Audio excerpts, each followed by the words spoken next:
Welcome to the Mid-Penn Bank Podcast, hosted by President and CEO Rory Retrieve. In this episode, Rory is joined by Paul Navarro, President and CEO of Navarro & Wright Consulting Engineers, Inc. Here's the conversation. All right. So, listen, thank you. How long have we known each other? I was trying to do the count this morning. It's 40 years. 48 years. We met in high school, freshman year of high school, which was 1977. Correct. So that would be, we just passed our 48th year of knowing each other. Okay. And, you know, Paul didn't think that, you know, I would be able to handle this interview because we haven't known each other long enough. So he was kind enough to, you know, go to an AI chat and created a nice script. So I think I'm just going to go off the script. That'll be a first for us. I think it's great. All right. Okay, host Paul, your story really, I mean, what are you doing? Come on, man.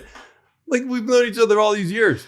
If you and I can't have 1 hour conversation without a script, there's something seriously wrong. Just a little recommendation to maybe highlight a few of our better times. Sorry, let's start out with this. I was texting Marco the other day, and you guys, obviously, you've done a really good job with him. Not mostly you, it's mostly Julian, but he's a good kid.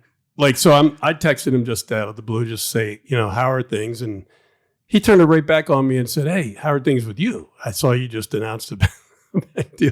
So I'm like, well, we actually announced this and that. And then he's asking me, a couple other questions. And so the whole text chain becomes about me when I was just trying to get an update on him. So, yeah, he's doing well. He's been with the firm now 6 years. Wow. Since he graduated. Since he graduated.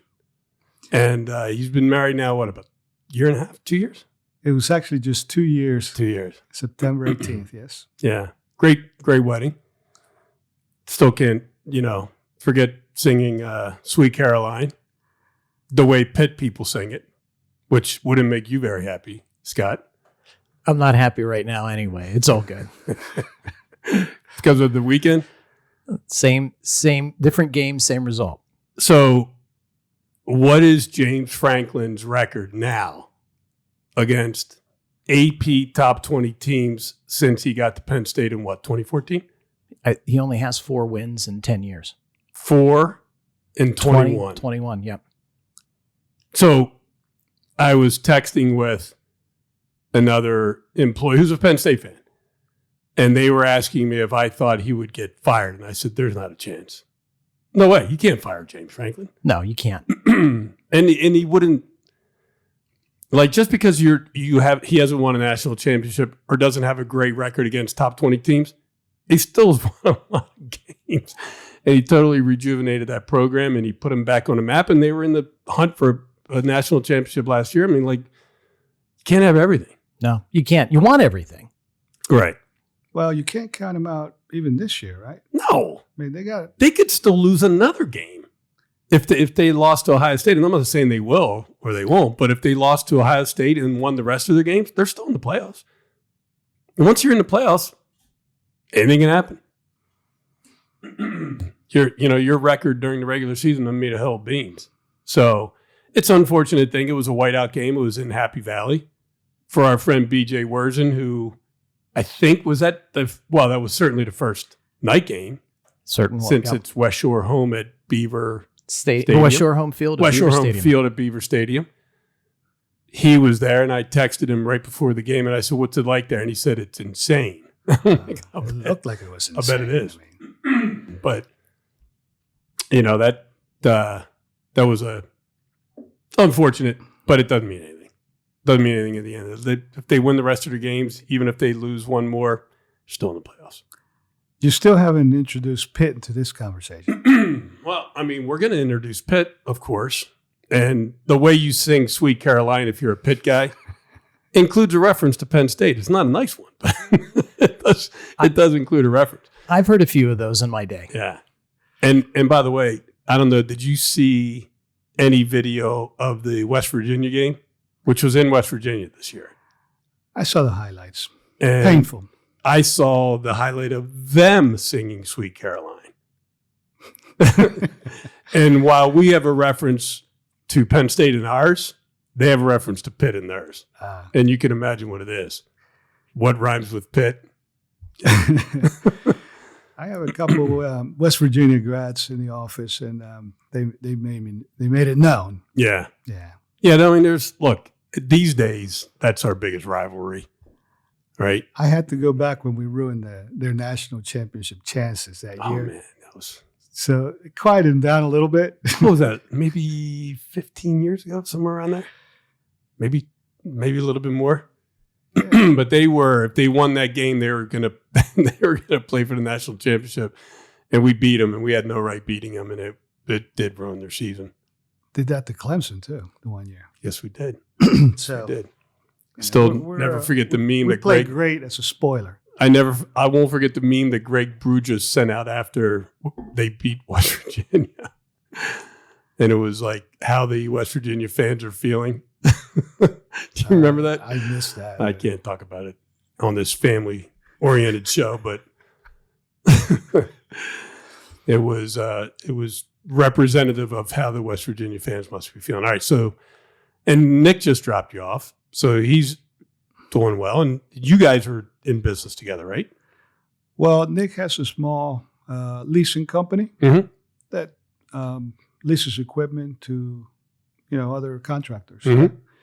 So it was just a little business arrangement that worked for us. I thought you guys were buying and renovating houses. You're not doing it anymore? He does that mostly for, realtors. Yeah. I just don't have the time for that right now, but yeah. So he's doing well? Yeah. And how's Angel doing? Oh, Angel's doing great. Yeah. She's a workaholic, unfortunately. Yeah. She's working for a real estate company down in the York area. It's a leasing in the manager. York or New York? York, PA. Mm-hmm. And getting exposed to commercial real estate. They own mostly shopping centers, and she does a lot of the leasing activity. Mm-hmm. Rewrite the leases, check for the fine print, build fit out costs for new tenants. She's learning a lot. And what is Joanne doing? Is she working with you?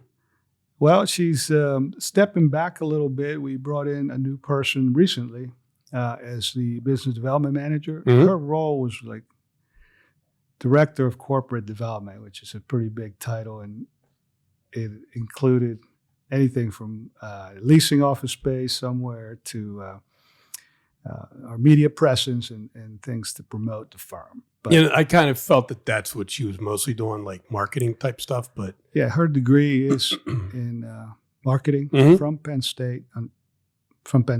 Right. What was it? Like there's what do they call that? A house divided? They used to. Oh yeah. Yeah. Yeah, we switched colors for the Pitt-Penn State game. We were at the last one, remember? Pittsburgh? No, we weren't at the last. We were at the last one before the last 4-game series. Well, it was like 5 years ago. We won the game? Nah, it was longer than that. That was probably 2017 that Pitt won. And they had a game in 17, 18, 19, and 20, maybe? No, they had a game in 16, 17, 18, and 19. I'm thinking. Because I remember the receiver turned this way, and the ball was over here. So right. We missed the pass, and we won the game. Yeah. At that was at Heinz Field. Yeah, that was at Pitt.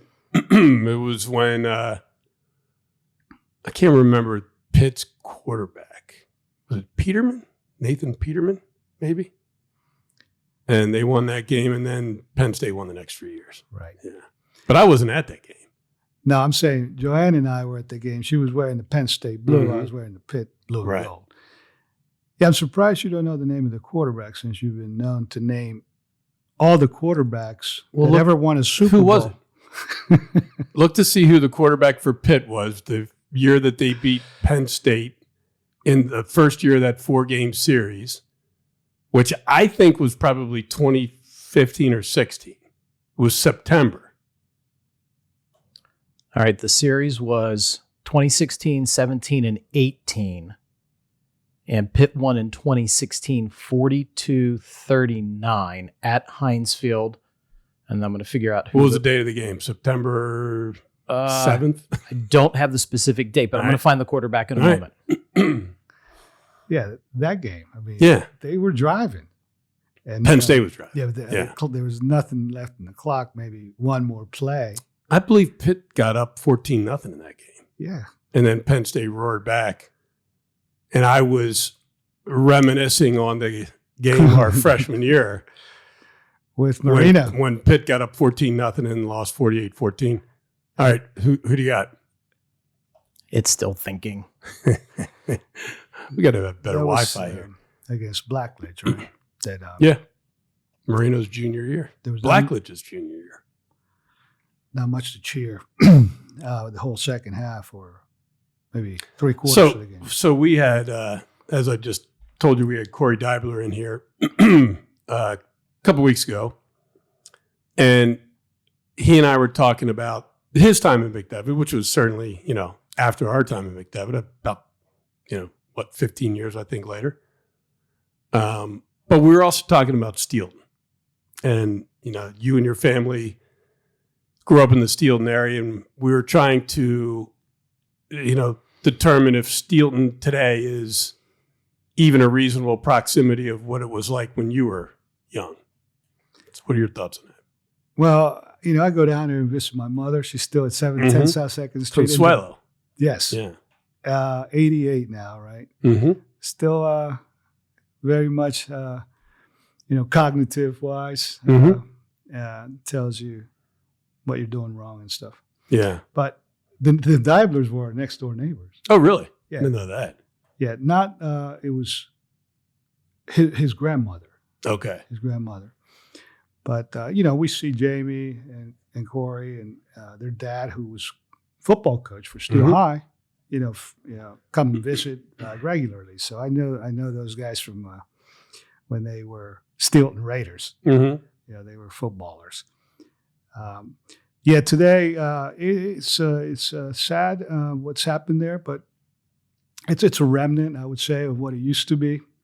When we came here in 1974, right? So our whole family. So why did you guys? So where do you come from in Mexico?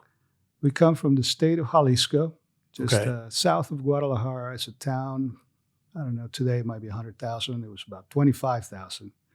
La Barca, and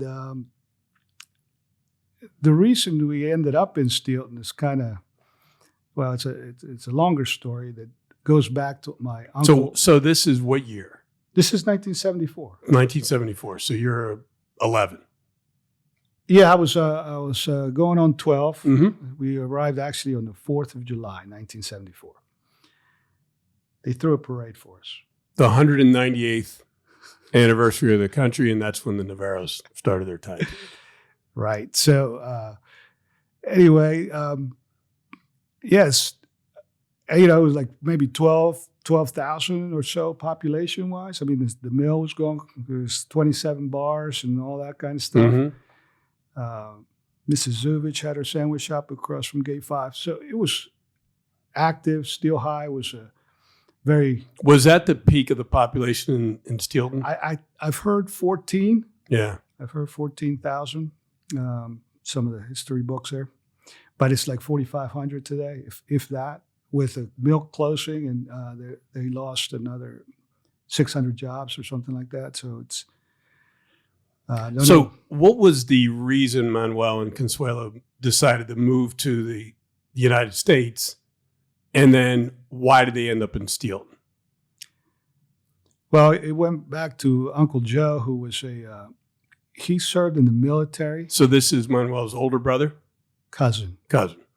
And his dad came to Johnstown to work in the steel mills during World War II. He worked for Bethlehem Steel there. He got transferred to the Steelton plant, So Joe Navarro, his son, also worked at the mill.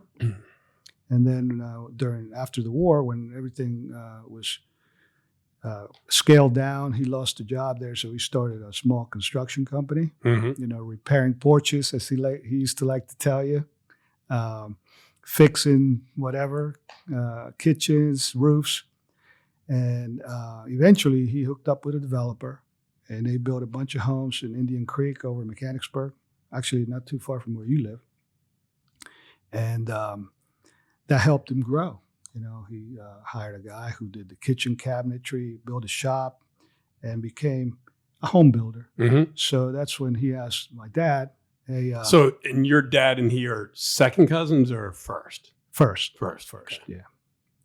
Their dads are brothers.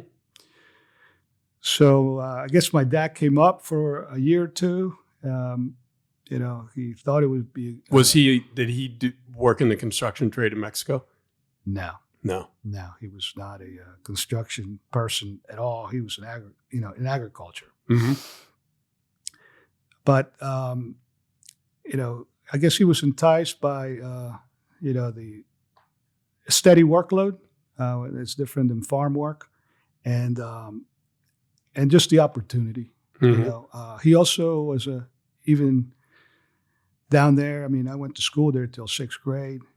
Tough on the report card, and he always stressed education, and I think that was one of the main drivers, was to get us here into the academic channels to get higher education, because I think my dad could have been, had he had the same opportunity that he provided for us,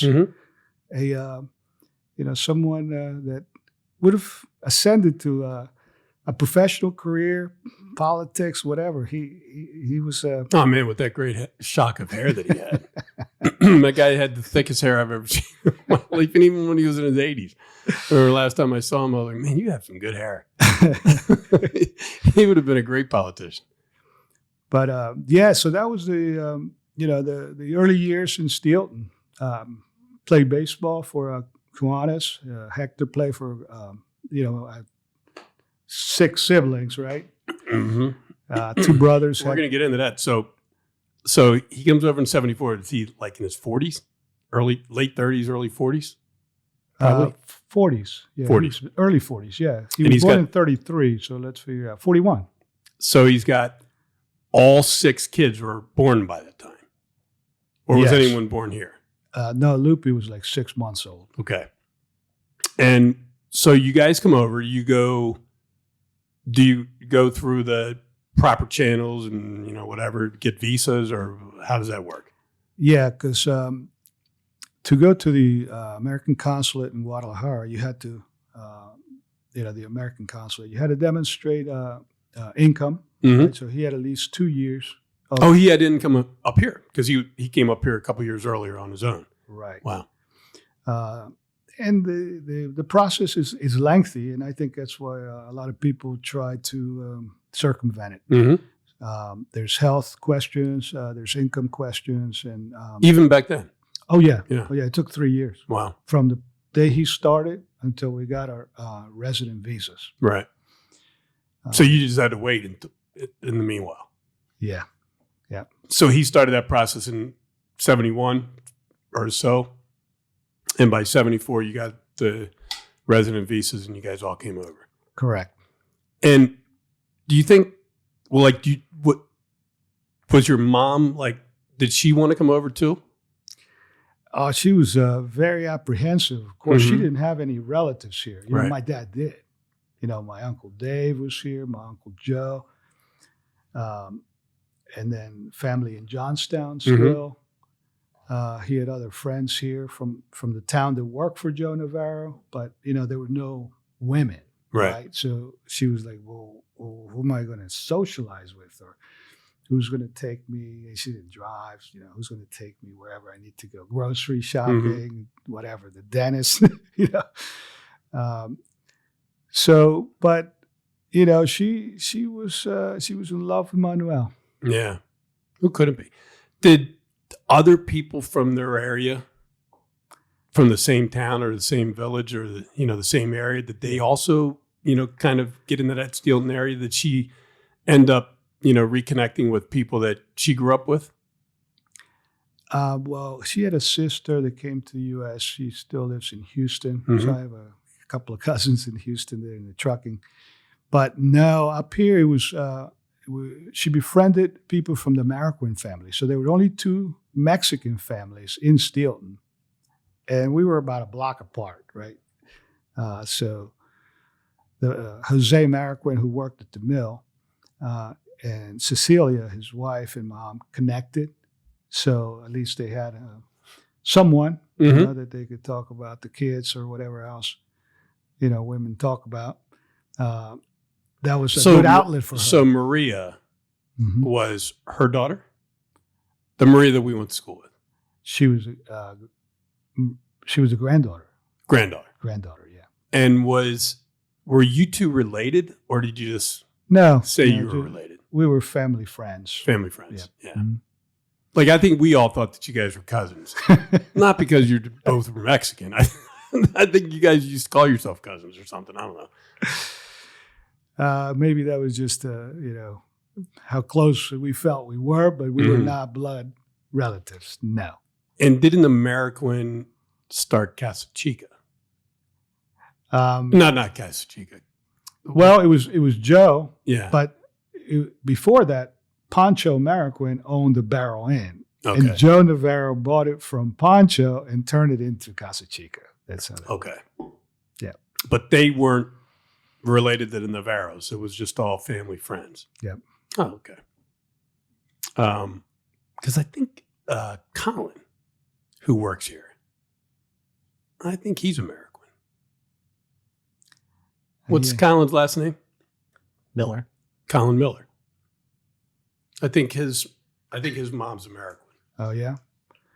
Well, she married Dave. And maybe even Maria. Maria married Dave. I feel like Colin's mom was the Maria that we went to school with. Okay. He would be about the right age. He's 24, 25. Okay. Oh, man, I'm trying to think. He was a baseball player with Eddie Lee. And Dave. Rick. McDevitt guy? Yeah, McDevitt guy. And you're saying his name was Dave. Yeah. But you didn't say Dave Miller. You just said Dave. I can't remember his last name. I don't remember Dave Miller. And he was in our class. Correct. We'll have to- Played with Mitchell, Swain, Todd Merlina, those guys. Dave Miller.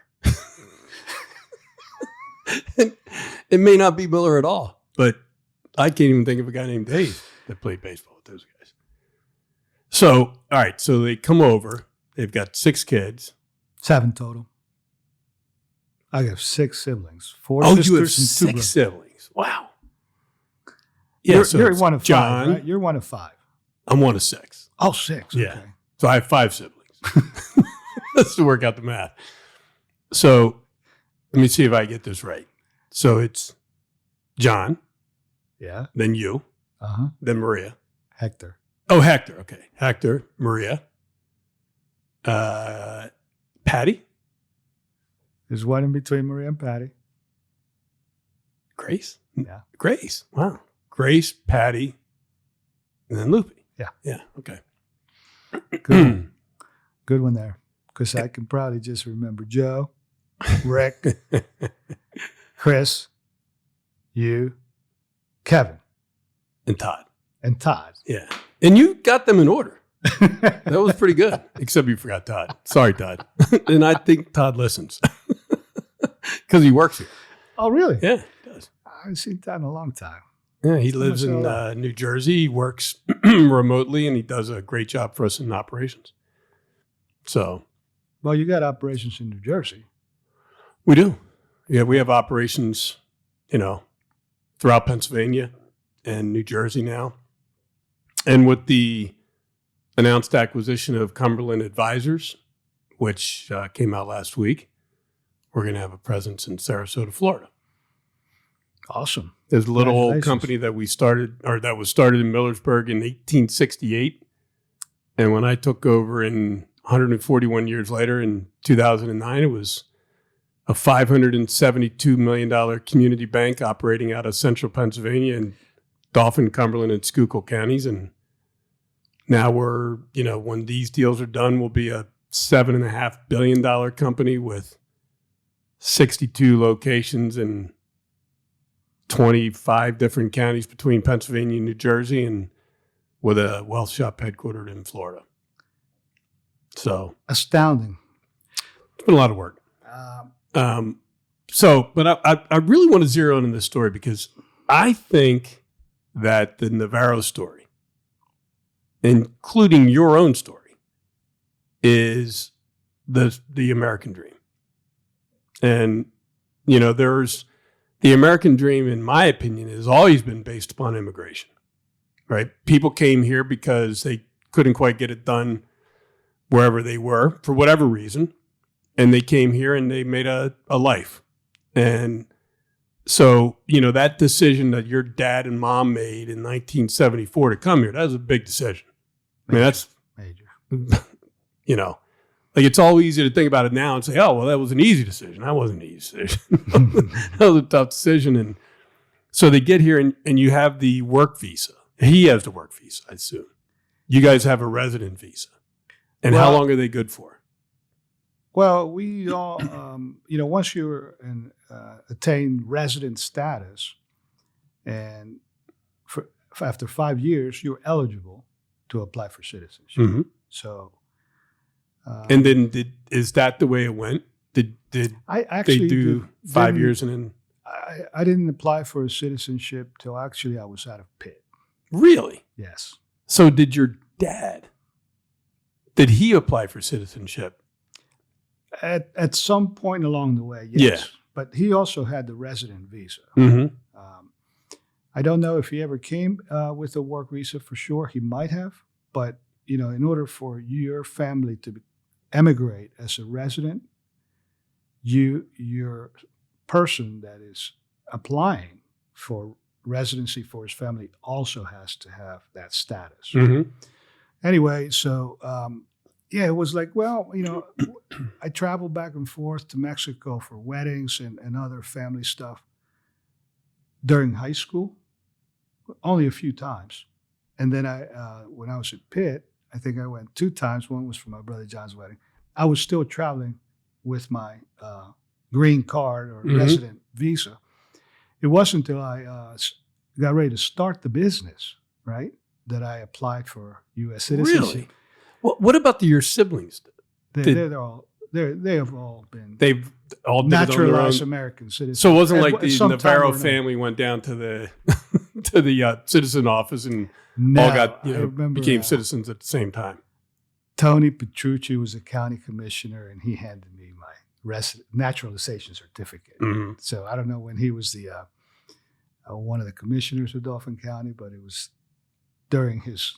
That's what it's called, naturalization certificate. Correct. You become a naturalized American. So did you start having children at that point? Or doesn't it matter? Because if no, Joanne was working, so we probably it was about 3 years after that, because Marco was born in 96 when we started the business. Mm-hmm. So it was, I think, in 92, 93, when I guess I better do this, right? Mm-hmm. So, yeah. So you got that done before you started having kids? You got married in what, like 87? We got married December 2nd of 89. 89. I think Ayala must have gotten married in 87. When we went to Brockway? The pool incident. So a guy that we went to college with, he gets married to a girl that we went to college with. And she was from Brockway. You know where that is? It's near Clearfield. And home of a big glass company, I think. It was Brockway Glass. Brockway Glass. So they got married there, and I don't know, a Holiday Inn. And the Holiday Inn had an inside pool. And I was like, as soon as I saw that pool, I was like, that's not gonna That's that's not going to be good. So by the end of the wedding, of course, everyone's in the pool. Yeah. In their tuxes. And then we had to return the tuxes the next day, and that I didn't had go to well. return them. Of course, I got out of town. There was a fee involved. I'm sure there was, and I'm sure I didn't pay it. I didn't have any money back then. Yeah, I don't think any of us had a lot of money, really. Right? No. But we made it through Pitt Well, somehow. Look, you said earlier I have a penchant for remembering people, football players. I also have a penchant for remembering numbers. And I remember what I was making when I first got out of college. And I remember what you were making. I thought you were the richest guy around. Because you started your career. Were you at Gannett to start? Yeah. I think you guys decided to stay another term, you and Jolly. I decided to stay another year. Okay. Jolly You liked it that graduated much. with you. I graduated Ayala stayed another year. December of 85. Yeah. And I began working again at Fleming January of 86. Right. So And how long you were at Gannett? I was at Gannett for 3 years. Mm-hmm. And then my immediate supervisor, manager for the group, went to work for the company in Lancaster. It was PSC? It was Huth Engineers. Mm-hmm. When I interviewed, it became PSC by the time I got there. Right. They were in the midst of an acquisition. So I worked for PSC Engineers and Consultants, which was later acquired by Acer, a British company. And, I worked there through the name changes for 7 years. So Gannett Fleming did a bunch of different type of engineering, right? Still does today. Well, Yeah. I mean, they just merged with another company called Trans Systems, and now it's called GFT. They were at the ACEC golf outing yesterday in Royal Manchester. Right. But your background is civil engineering. Well, my background is in the arm of civil engineering that deals with water and wastewater. Mm-hmm. Although the company today provides services in other areas, which surveying, geotechnical, and site civil Mm-hmm. are 4 of the disciplines, and we do a few other things with labs and field services, construction inspection. So you stay at Gannett until 1989, Right. and then you go to PSC. Mhm. And how long are you there? 7. So now you're 1996, and that's the year you start the business. Correct. And you started with a fellow by the name of Chuck Wright, Yeah. right? And what did he work at PSC with you? Yeah, we both worked. We both worked at Gannett, and we both worked at PSC Mm-hmm. / Acer because we used to carpool. Right. So when I got back from an assignment in South America working for Acer, the company had had gone through a realignment. That's what they called it. I remember you went down there for a long time. I was there for 2 years, Yeah. 92 to 94. Yeah. And a little trip in 96, before we started the business, I was in Santiago. We were doing a big treatment plant project down there for the wine country. I got back. Acer gets acquired by Hyder, which is another British company. And I told Chuck on one of our trips to Lancaster, when we just start our own business. And he, I didn't think he would, but he didn't seem to be as entrepreneurial maybe as you. well, I'm sure he was a great engineer, but he was very good on the clean water, potable water distribution systems at Gannett and also at Acer or PSC. Yes, I didn't think he was going to take me up on it. mm-hmm. And, Did he take? Was it like? I don't know if you immediate? remember this. You might No. remember this because we sat on the back deck of my house at 2217 South 2nd Street, and I needed a $100,000 loan from you. Mm-hmm. So I got to Not thank me you personally, because I didn't have 100. No, I told Chuck I had a banker friend, cross my fingers. And I was like hoping that we could be looked at as a a risk worth taking, and you helped us out. So I'm formally thanking you 40 some years later for that. It only took him 40 years. The all's well that ends well. I obviously got that loan paid back and then some. But that's why I love doing this. Because you get to help people do stuff. And we couldn't have done it any other way. Yeah. But I know that it wasn't a $100,000 loan that made it happen. What were those early days like? Before you have any business, you have reputations, right. You have a background. But how do you turn? I actually thought it would be easier. We had a little bit of a following from municipal work, and every time we knocked on some of those doors, it was like, well, I don't know. You guys are pretty new, and we know you, but I don't know. We have an engineer at the moment, so maybe come back in a couple of years. So it was tough to get that resume where you build the credibility that you can do that work, right? Well, and if you're hearing come back in a couple of years, it's like, well, I got a mortgage payment next month. So at some point in that first year or first 2 years, did you guys ever think maybe we made a mistake? Well, I heard some discouraging news, discouraging reports from my wife. She was, of course, the main breadwinner at the time, continued to work for the phone company. But, it was like I cut my salary to almost zero. So, but now you were making a little closer to what I was making. Banking was a tough business to get into. So anyway, I got to give Joanne a lot of credit for those early years and helping sustain the household. But yeah, so after knocking on some doors, we eventually, one of them opened, and it was the Borough of Steelton. How about that?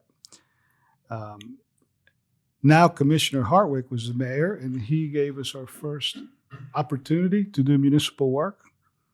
It happened right there on Swadara Street, where a fire had happened, and they needed to construct a wall to expand fire apparatus access.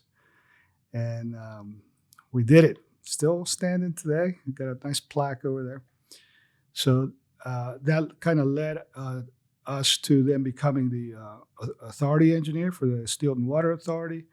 Then we became, we started picking up developer clients, the McNaughton Company, Richard Yanks, and eventually built a pretty good portfolio. Became engineers to Newberry Township. Then Marsalis came along. Then we got into PennDOT. So, different doors. But it was tough at the beginning.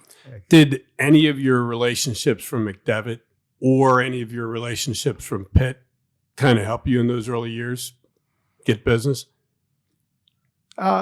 Some, but we all kind of, from Pitt especially, ventured in many different directions. Well, I remember you talking about what's the guy that ended up working for the Army Corps?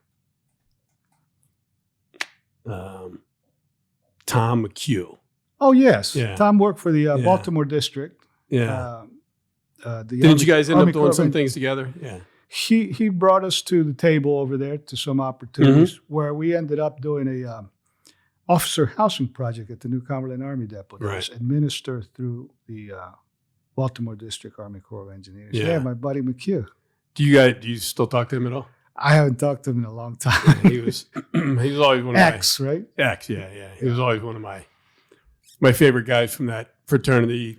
I wasn't around the fraternity all that long because I couldn't pay the bill. But yeah, he was a good dude. Yeah, he was friends with Joe. As is Joe Alo. Yeah. Who Corey and I also talked about Joe. Because as you know, Joe has come to the golf outing the last 2 years, and he won, right? He won this year. Yeah, he won the shootout.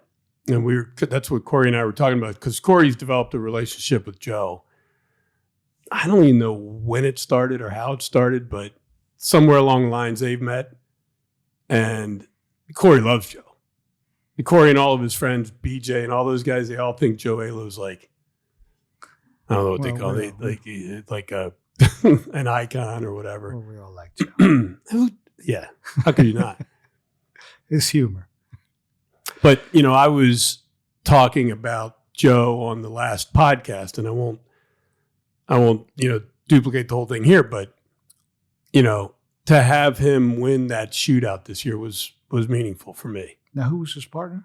Mike Quick, who has also been really great to me, a good friend in my life. And I don't root for anyone. I don't at all. But, being able to give those guys the trophies and to see how happy they were about it, it was a full circle moment for me. Well, it couldn't happen to two better guys. I think Alo's been chasing that trophy, right? Well, I mean, for 2 years, yeah. Joe he's one of the most competitive, particularly with golf. I think probably in all aspects of life too, but Joe Alo's a very competitive guy. Joe Alo wants to be in a position where he can win. Like, he's ready to take it on anytime. And if he doesn't win, great trade. If he doesn't win, he's not a happy guy. Yeah. Gotta get together with Joe again here soon. I do. Yeah. So you didn't make it to this year's golf outing, though, right? Where were you? Oh, I was in D.C. for some engineer function. Actually, I'm on the committee there, the Land Development Coalition, and it was my last event as chair, so I had to hand the baton to another guy. You could have done that by email. Like, you got to tell him. You had a golf tournament to attend. Right. This stuff is not important as engineering stuff. Right.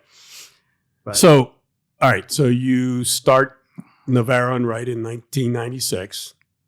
Correct. And here you are. You guys coming up on your 20th anniversary next year. We're coming up on our 30th. Yeah, we're coming Missed up a on decade our 30th. there.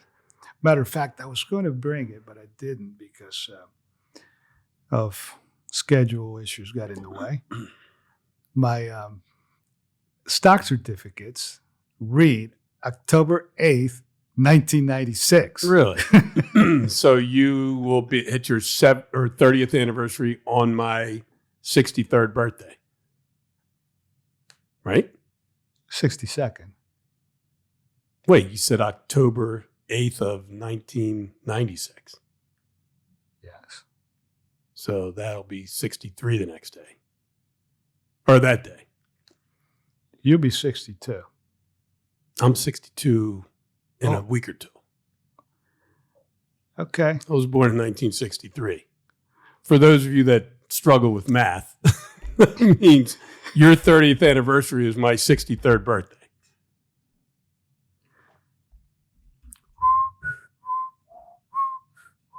Dude, you were like a math major.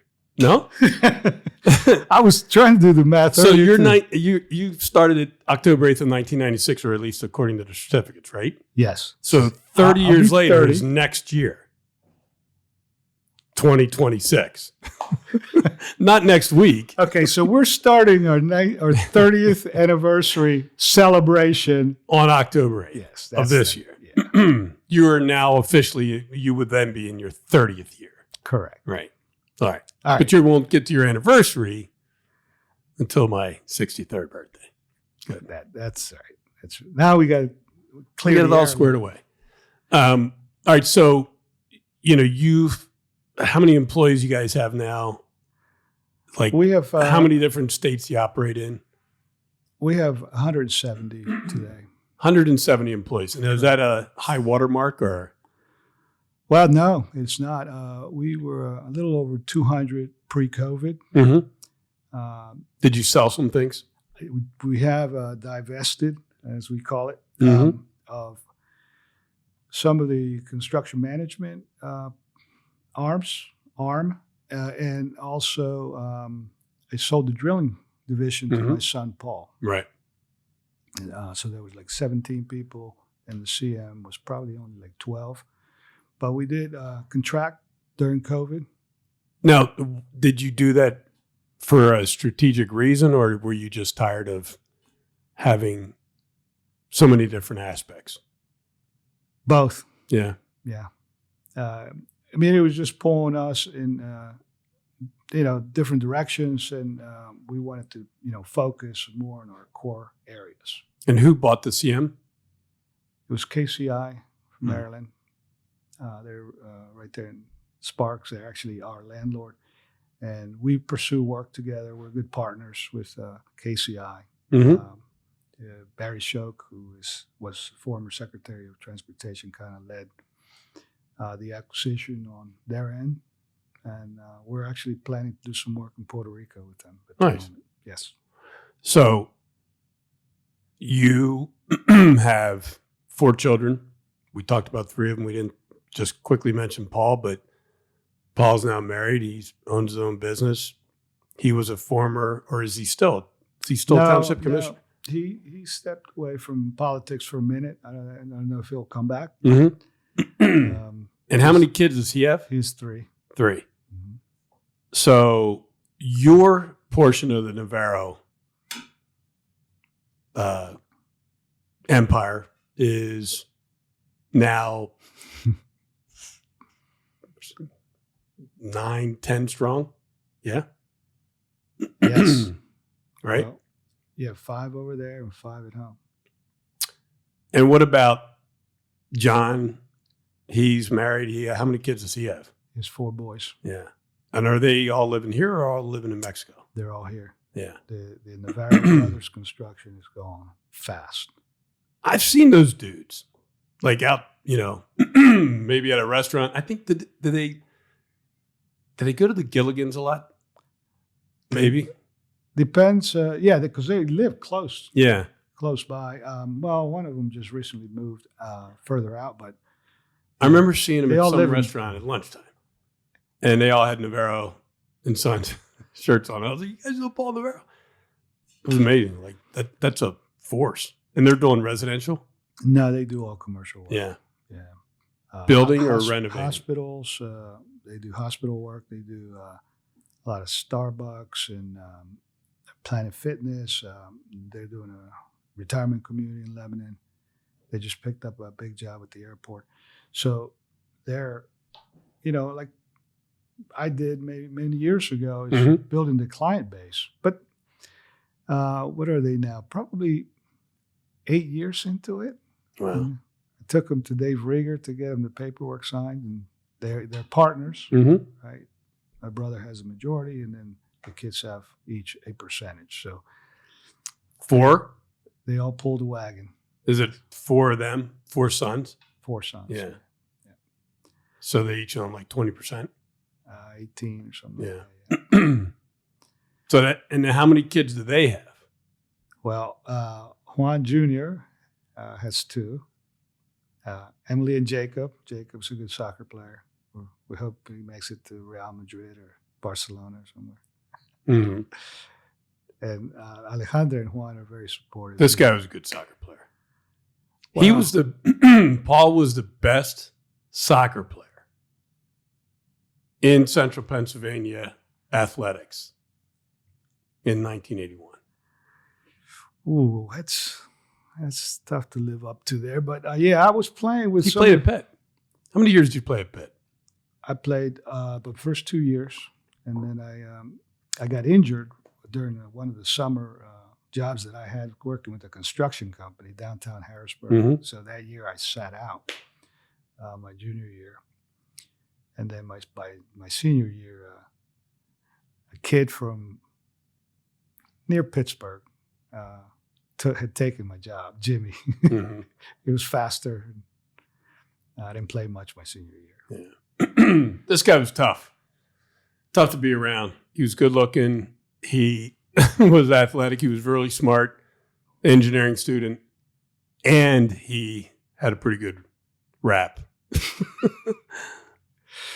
It didn't stay that way.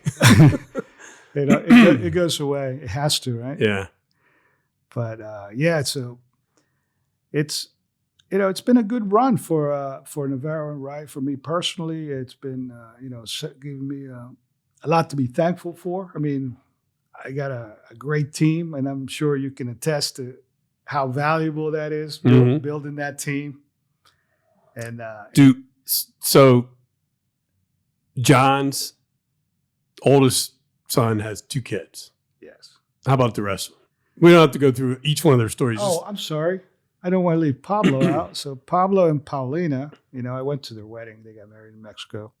She was originally from the town. And they have one very beautiful daughter who just turned 1. I went to the birthday party 2 weeks ago. So, right. So they, from that side, there's 3 grandchildren? 3 yeah, my of brother John's John, grandchildren. Yeah. 3 grandchildren, correct. So, and are those 4 boys his only kids, or were there others? Yeah, no, they're just Okay. 4 boys. So he's at 7, 9 people. Right. And you're kind of at 9. Between you, Joanne, Paul, his 3 kids, your 3 kids. Well, we're at 10 if you count Kate, Paul's wife. Yeah. Okay. All right. Fair enough. So he's at 9, you're at 10. Although if you're counting wives, then you got to count his son's spouses. So I guess he'd be at 11. That's good. We're, so 11, 10. How about Hector?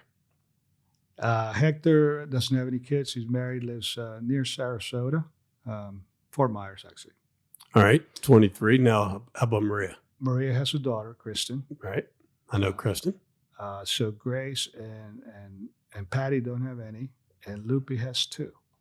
So my point in this is think about the number of people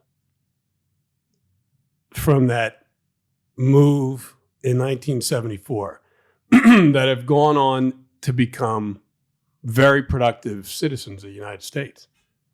I mean, the Navarro clan, even though Manuel's no longer with us, has got to be 40, 50 strong.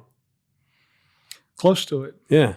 Yeah. And you got business owners, you got a couple business owners, you've got, people who've made great employees, great parents, great grandparents. I mean, it's an amazing story, Paul. It really is. And, I don't, like in this day and age, we're in a weird time period, right? Where people are debating whether immigration's good, which is the wrong conversation to have.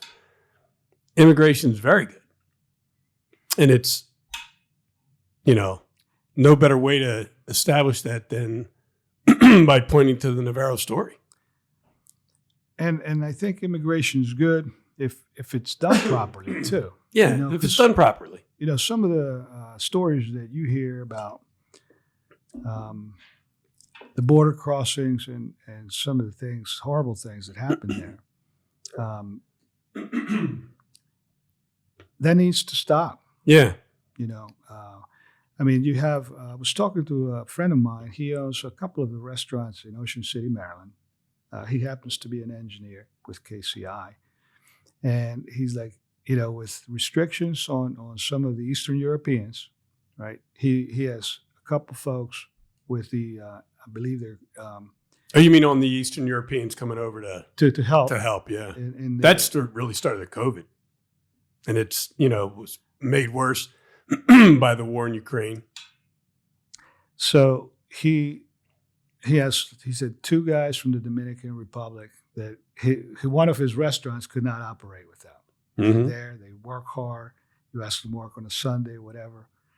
And then as winter comes in, the tourism basically goes to zero in that town.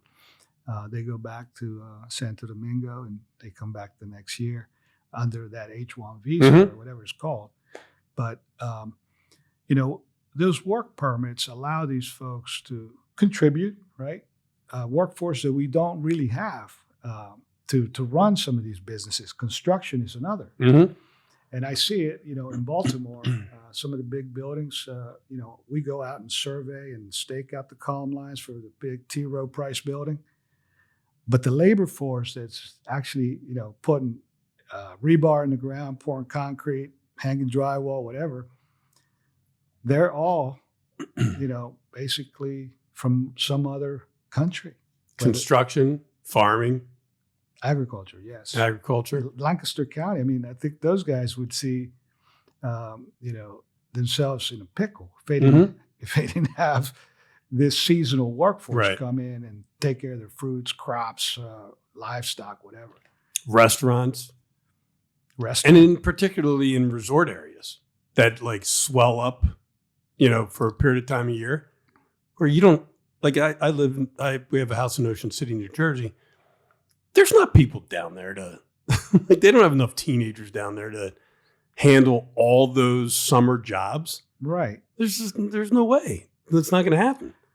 So they have to get, and they got a lot of Eastern Europeans. Do they? Yeah, not anymore, but they did prior to COVID. Like everyone that was working the boardwalk, everyone that was working the restaurants, everything was down there was Eastern Europeans. Yeah. So the stories of people, dying in the desert or with cartel activity at the border, I think that needs to be fixed. Well, I mean, I think that if look, you gotta have a controlled immigration process, right? But that doesn't mean it has to be complicated or ridiculous or impossible to get through. Like you've got to identify a process and you got to get people, coming here the right way, getting, a process that they can follow to ultimately become citizens. It's crazy that we don't like the debates about everything else but that. Like, let's, sit down, come up with some common sense immigration rules and then just enforce them. Yeah, I know it's probably easier said than done in the political climate, but no, it is easier said than done. But you qualify that by saying in the political climate, which is the political climate in this country has been bad for a solid 30 years. Well, hopefully it gets better in the times ahead. I don't know how long that is, but you're right. Well, the times ahead, and this isn't a commentary on any one person. It's not. I said 30 years. There's been Democrats, Republicans, both. No one's doing it the right way anymore, and it's mind-numbing to me. Yeah, because it's the thing that built this country. I mean, wife and I were recently in New York City. We like tennis, so we went up for the tournament. I mean, who built those great cathedrals and all, and even Baltimore, which is a brick town, some of these buildings that are standing, 150 years without a crack in the mortar. Right. It was either done by Italians or the Irish immigrants. I mean, I think these waves of immigration have contributed. Right? Absolutely. And you're probably a descendant of one of the Italian guys that came here 150 years ago. I think my family were goat herders, but that's really not important. You visited Italy a lot. Yeah. I was just thinking about this morning. In the last 28 months, I've been to Italy 4 times. 5 times? 5 times. Okay. Yeah, I think 4 or 5 times. And I'm going again in April. And I'm going to go I hope to go once a year for the rest of my life. I love Italy and I love Rome. And I was just going to, because you were talking about construction, we were over there just back in August into September, taking Amelia back because she's doing a semester in Rome. And she's like, you guys want to bring me over? I'm like, yep, I'm in. Count me in. So every time we go there, we stay in a different Airbnb. I don't know why we don't stay in the same one if we liked it, but we stayed in a different one.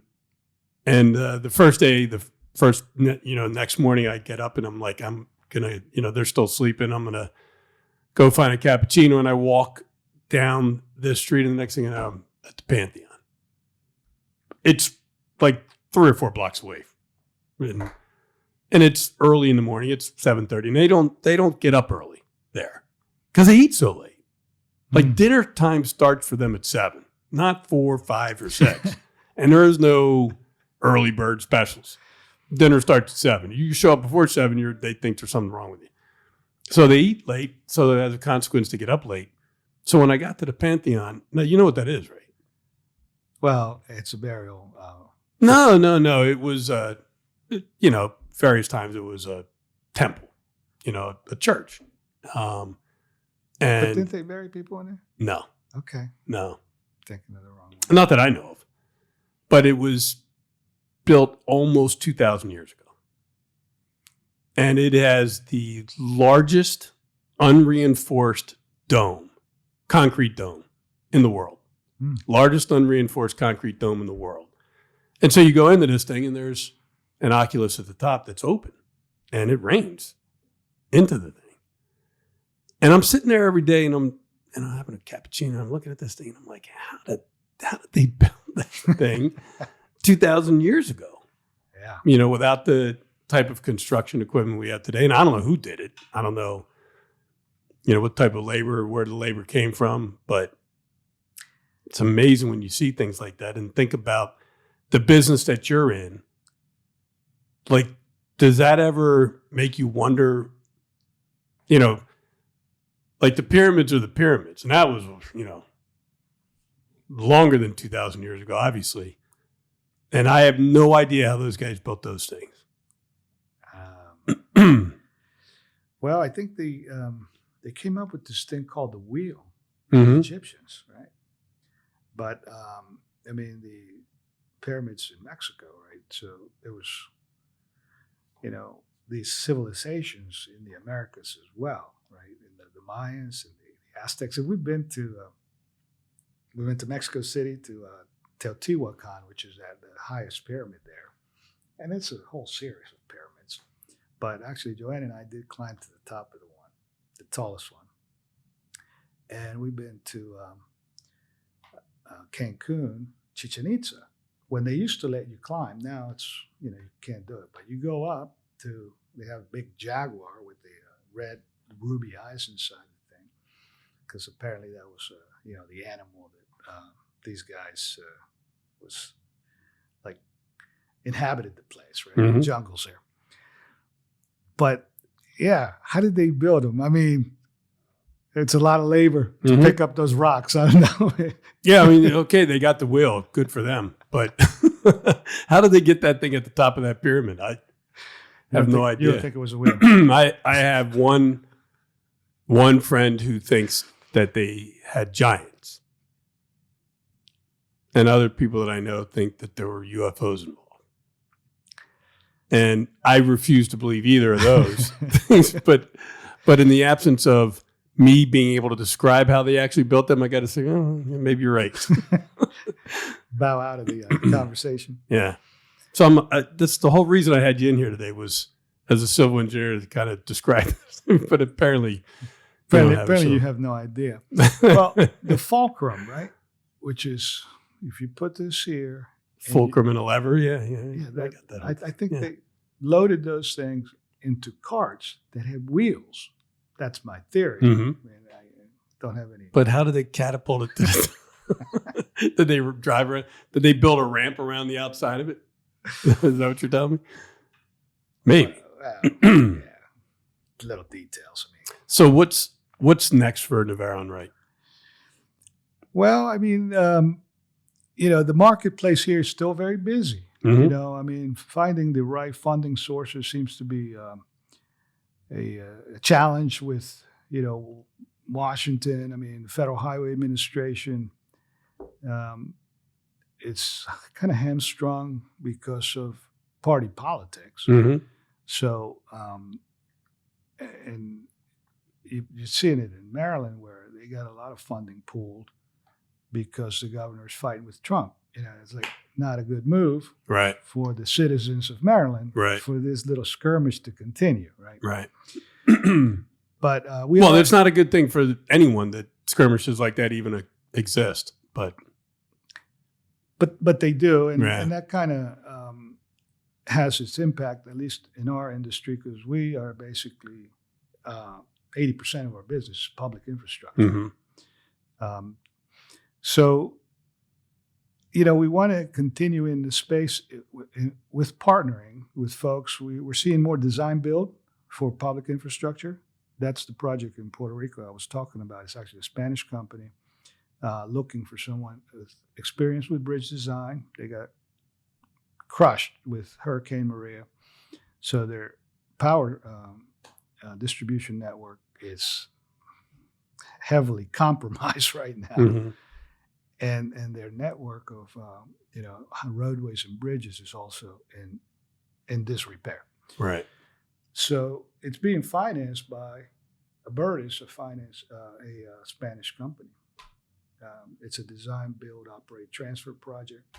So we want to look for those kind of partnerships. We are working with Kiewit on the Key Bridge, the reconstruction Mm-hmm. of the Key Bridge in Baltimore. From that when that ship hit it, Correct. or boat. So whatever. we have the design for the south ramp, the south approach, which is probably the biggest contract that we have going right now. So those are from the work that we've grown, allowed us to grow with PennDOT, the Turnpike Commission. We're trying to export that expertise to other geographies. Mm-hmm.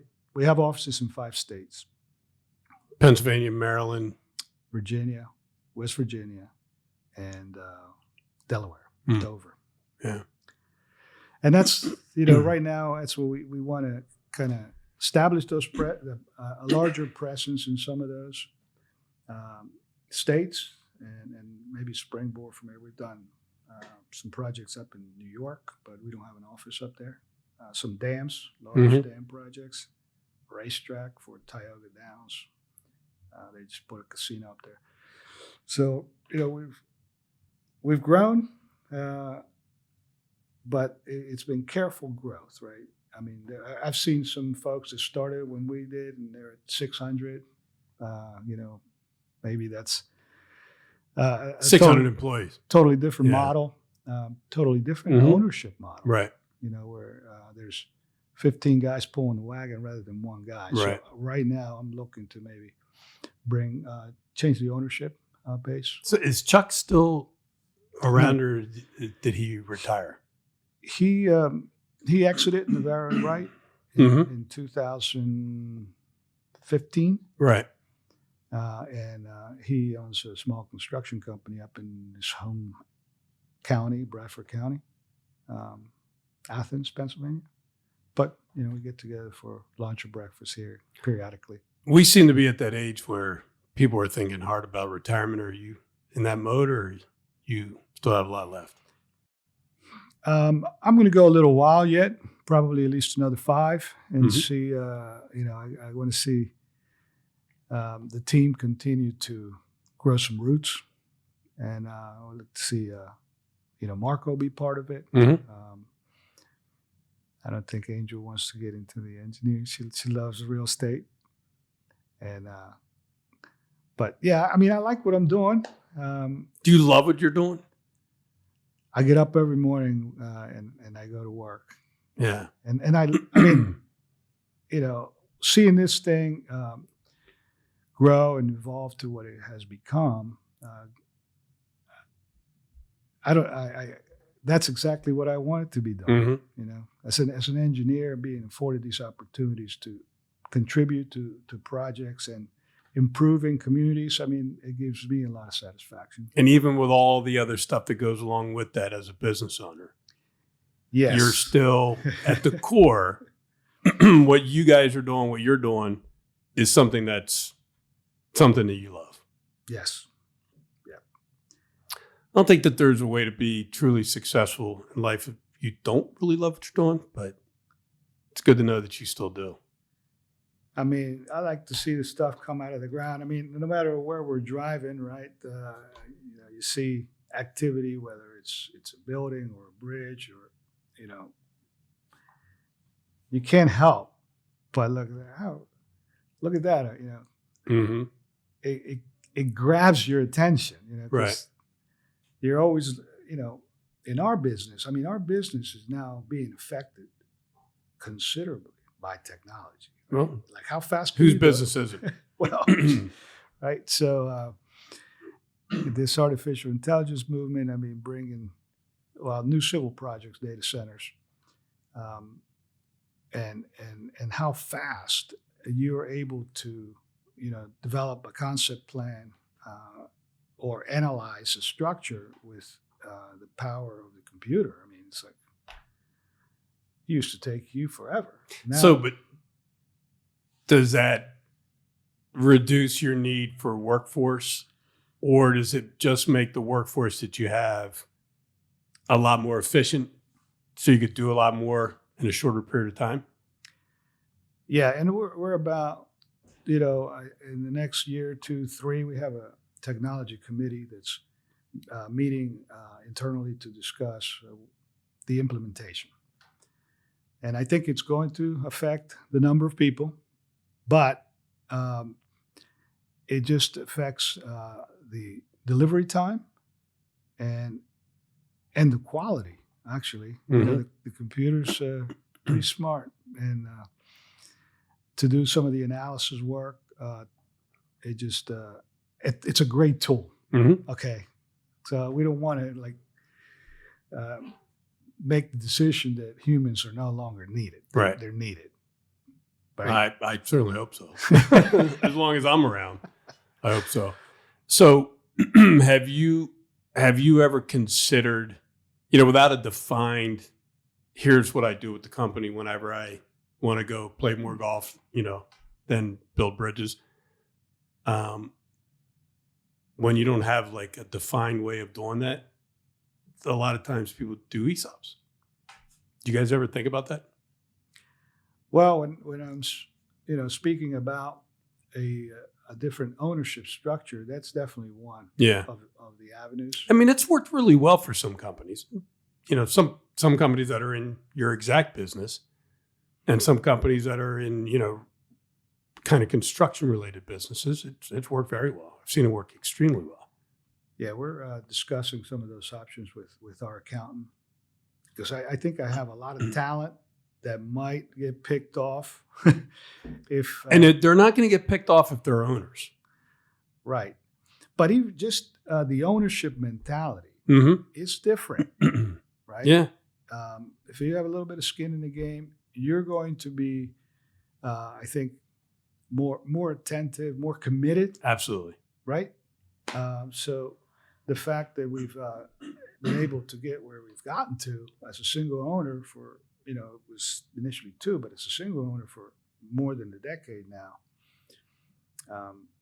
It puts a little bit of weight on your shoulders. Yeah. It'd be good to shed some of that weight onto some of these. Yeah, and I mean, you still have a way of making Marco or anyone else part of it. Well, he claims, even though some days HR matters or insurance matters or, those things that come with owning a business or running a business. See, when you just work for someone like I do, you just give those, shed that off to someone. I'm sure a lot of things. I mean, obviously, I'm kidding. It's tough running the business. Whether you own it or whether you work for it, it's tough running the business, man. And, I talked with Dave Latour about this. When I first got here, we had 170 employees. And now we have 725. And by this time next year, we'll have, let's call it 850-ish. And, that's a lot. Right. And it's going to get bigger. And, sure, it's the amount of. But your shareholders want it to get bigger, right? Yeah. Well, no, the shareholders, the shareholders don't necessarily want it to get bigger. They just want to make more money. Right? I mean, because that's how you give them their return.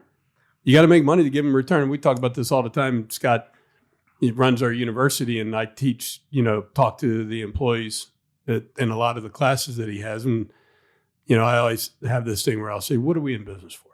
And everyone, to make loans. No. What are we in business for? Oh, to serve the community. No. What are we in business for? And we'll go through this a few times until I'll say, let's remember, before I ask this question again, we are a publicly traded company. So what are we in business for? Oh, to provide shareholder return. Right. That's why we're in business, to reward our shareholders. Now, the way we do that is we do things better than our competitors. Right. The way we do that is we have better employees. Right? Because there's not a strategic plan that I or any of my competitors could develop that's any different from anyone else's. So the only way to differentiate yourself in your business or mine is you got to have better people. And the way you have better people is you have guys like Scott around who educates people on how to do things better, both in their work life and in their personal life. And you create a comfortable environment and you treat them with respect and you reward them when they do an exceptional job, and you get in the trenches with them and make sure that, you're not afraid to get your hands dirty. And if you do all that, then you will have a high performing team that can do some really wonderful things. But managing all that and coming up with the right benefits and thinking about people's health insurance and, I struggle with some of that. And you said this just a minute ago too about, shedding all this stuff, which I'm sure you don't. But I've been, empowering some of these guys, and it's like, well, the buck's going to stop with you. You want to run the Key Bridge? We have so much money to do it. We have a lot of risk. We have a lot of reputational risk. So you got to deliver it, and you get out of the way, right? Mm-hmm. And it's tough to get out of the way. Well, you make money two ways: on the pricing of the project and on the execution of the project, right? If you price project the right way and you execute the right way, you're going to make money. Right. If you don't price it the right way and or you don't execute the right way, you're going to lose money. Correct. Right? Yeah. And that's a burden. Tough if you do both. Right, because you can't do both, right? You can't price every project and oversee every project. No. You could, but you'd be about, a 20th of your size. Well, the disciplines are, very different. Right. So, I stay in this lane, and you have to entrust. Right, and that's why when I say shed, I've got people that are experts in all those things that we need to do: operations, administration, human resources. They're experts. I don't really know what they do and when they do it, but I know that they're good at what they do, and then you just make them understand their particular role and get out of their way. So but it's been a fun 29 years, I guess. Hopefully I have a few more years in me to continue to do this thing. Well, you're a young guy, even though you're a solid year older than me. You are a young man, and again, Paul, I couldn't tell you more how impressed I have been with you and what you've done in your family, with your company, and as one of that original clan of 9 people that moved here from Jalisco in 1974. It's an American success story, and you're like one of the flag bearers for it. Well, I think there's probably more of us, and certainly America does provide that opportunity. Absolutely. Like you said earlier, that it's not available in your home country. Well, I do see some of my colleagues in Mexico, building big buildings for some of the Japanese automakers. I mean, there's maybe 1 or 2 that have really been able to, travel that path. But it's a much harder path. Right. Well, you think about America and you think about success stories in America. And sometimes those people are white, sometimes those people are black, sometimes those people are brown, sometimes those people are yellow, sometimes they're, it's a multicultural story. And I don't think there's ever any other country like that. Like, are there Not to successful this people degree, in for China sure. and Russia and sure, but they all tend to, be the exact same type of person. And, that's the beauty, I think, of this country, that anyone who comes here who, develops a plan, sticks by that plan, and gets a little lucky. Yeah. Luck is part of it. Yeah, it's timing. I mean, when we bought that company up in Tawanda, people were like, "You crazy, right?" And like a few months later, all these planes started landing up there with the Marcellus, right? So we went from like 2 people to 32 overnight, Right. literally. Right? And it was, you didn't have any knowledge that was going to happen. It was not or you in a kinda 2008 business Yeah. plan. Right. It was just like, Let's just put something up in Tawanda. It's inexpensive up there. yeah, Chuck was like, "Hey, we know these 2 surveyors. They're getting old. They want to sell their business." That was luck. Yeah. Now, the harder you work, the luckier you get, which I remember a guy told me that when I was in college. Remember when I was bartending at, the place down at the end of Oakland Avenue there. At the end of Oakland Avenue. What was the name of it? At the time? Not Mitchell's. No. This is South O. You go down Oakland, cross Forbes, and it was on the right-hand side there. Calico's. Oh, I was going to say Calicos. Calico's. There was a guy that came in there almost every day that I was in there, and he would always say that to me. The harder you work, the luckier you get. And I'm like, what's this guy talking about?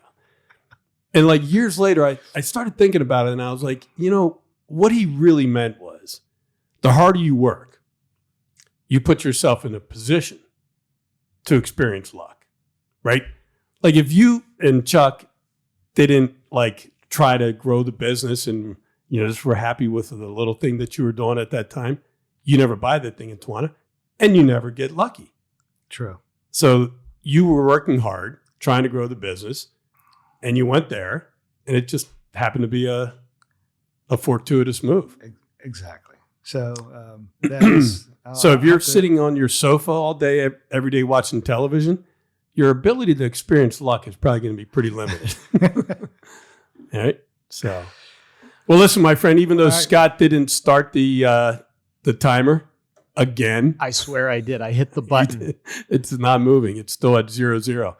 But I think we're probably somewhere around an hour and 20 minutes in. Oh, wow. 123. Yeah. And I have an update. All right. Those were 2 good football teams in 2016. Penn State won the Big Ten championship regular season, Right. and the championship game with Trace McSorley and Saquon Barkley. Mm-hmm. And it was Nathan Peterman and the running back. Ooh, man. Drafted by the Steelers. Oh, Connor. James Conner. James Conner. Yeah. That was a great game. I think Trace was a freshman or sophomore, maybe. He had 1 touchdown. Saquon had 4. Yeah. But and I think you said it was a 3-game set. It was a 4-game. So they had to play in 16, 17, 18, and 19. No, because Joe only 3 wanted games. to do 1. 2 and 1. 2 in State College, 1 in Pitt. I Remember? don't Everybody think was so, upset man. about I that. swear it was a 4-game series. No, it was 1 and 2. I don't think so. So Pitt won that first game. 16 and then 17. Penn State won 33-14. 18. And then in 19, Penn State won 51-6. That was 18. There was no game since. Hmm. Believe it, it's been 8 years. Wow. There were 4 games total. But there was that 3-year series, 1 and 2, because How everybody. could there be 4 games in 3 years? Wait. So it was. Oh, they haven't. What were the 3 years? 3 years are 16, 17, and 18. Okay, so it was only. Yeah, so from 19 on, no games in 2001 to 2015. they Man, didn't I play each swear other. they played 4 games. Yeah, just 3. I'm going to text Trace. I think that's wrong. But what else happened? Because I know that they won at Pitt, and then they lost at Penn State, and then they lost at Pitt, and then I thought that there was another game at Penn State, but maybe I'm wrong. Peterman. The Peterman file. Who was that? Oh, Connor. Oh, well, that year, I went to the Pinstripe Bowl against Northwestern Mm-hmm. at Yankee Stadium. Yeah. We went and we lost. Wait. 2019. Oh, so I checked a different source. With sports, you're always right. I was going to text Trace, and I guarantee you Trace would have been like, "Oh, that we won we won the last 3 years." So now the good news is Pitt had won 2 games in a row. That was shocking. We were at the last game that they played in Pittsburgh, down at Three Rivers, before that 4-game series, which I think I'm going to say was, let me guess the date, 2001. Is that right? That's right. Yeah. No. It may have been 2000. Because I know that we went to the game. Right, 2000. It was 2000. You're right, 2000. And you know how I know it was 2000? No, I don't. Because we went to the game. We were all out there. You and I, Jolly, Alo, everyone. And we went out that night. And I said, hey, wherever we go, we have to be able to see a television because it was game 1 of the Subway Series between the Mets and the Yankees. Okay. And who won that series? Yankees. That was the series where one of the Mets batted. It may have been, what was the catcher's name at the time? Carter. No. This is the Italian kid. That was Mike something or other. Yes. But he was at the plate and Clemens was pitching. And he hit a ball and his bat splintered and Was it Piazza? Mike Piazza, yeah. His bat splintered and went towards Clemens and Clemens picked it up and threw it at him. Do you remember that? I don't. That was a 2000 Subway Series. Yeah. So anyway, Paul, thanks for coming in. You're the man. All right. It's great. Always great to catch up with you and hear about your beautiful family and the things you guys are doing in Navarro and Wright. We will be back in a couple weeks. Who's next up on the hit parade? RJ Harris. We're going to do that later on this week. RJ Harris, which he is I've talked to him once or twice. I wonder if he's going to give me an AI generated model how to do the interview. All right, everyone, have a great day. Thanks. Thank you for listening to the Mid-Penn Bank Podcast. You can find more episodes at Apple Podcasts, Spotify, Amazon, and more. Do you have a question about the podcast? Email us at podcast@midpennbank.com. References in this podcast to MidPenn are to MidPenn Bancorp, Inc. and its subsidiaries and affiliates. This podcast expresses the views of its participants and may not represent the views of MidPenn or its officers and employees. In addition, these views are subject to change without notice, and MidPenn has no duty or obligation to update the information contained in this podcast. This podcast is being made available for informational purposes only and should not be used for any other purposes. You are encouraged to consult with competent legal, tax, accounting, or investment professionals before engaging in any financial transaction. MidPenn does not make any warranties as to the accuracy or completeness of the information in this podcast, does not endorse any third-party companies, products, or services, and assumes no liability for your use of this information. Forward-looking statements should not be considered guarantees or predictions of future events. This podcast is the sole property of MidPenn and may not be copied, reproduced, republished, or posted in whole or in part in any form without prior written consent of MidPenn.